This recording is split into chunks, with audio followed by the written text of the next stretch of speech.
First time the Willys has moved under its own power in over 40 years. Probably closer to 45 years. 1946 Willys, bone stock, except for aftermarket carburetor and fuel pump.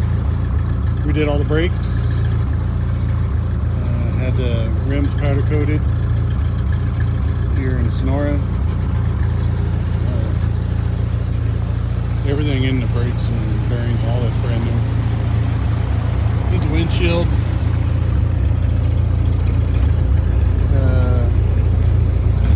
Got brand new plates for it. Yeah.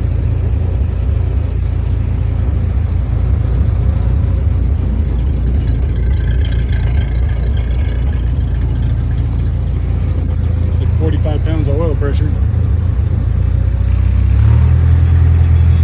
See the generator, she's generating oil pressure. I don't have the fuel sending unit set up, but it'll work if I do.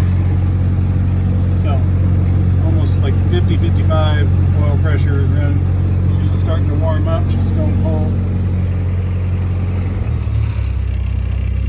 So we'll park her up there in the thing so I can do the brake master and 2 soft lines, because everything else has been done. And then I gotta get tail light on it. It only runs single. I may do 2, just modernize it.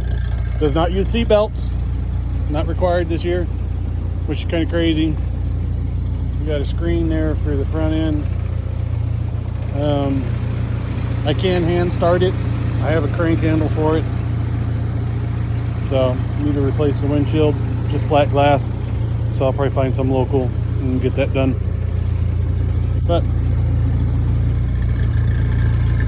yeah, I guess I can drive this to work this summer. These NDTs are pretty cool. Reproductions, identical to the ones from the 40s. So the CJ2A that I did not want. Anybody want to buy a CJ2A? If so, reach out to me. Because when I was buying another couple of Jeep trucks, I had a friend that just had to have it. Then he went to Hawaii and didn't have the money anymore after I'd already laid out the money. Which, yeah, there is that issue. All right. Have a good day.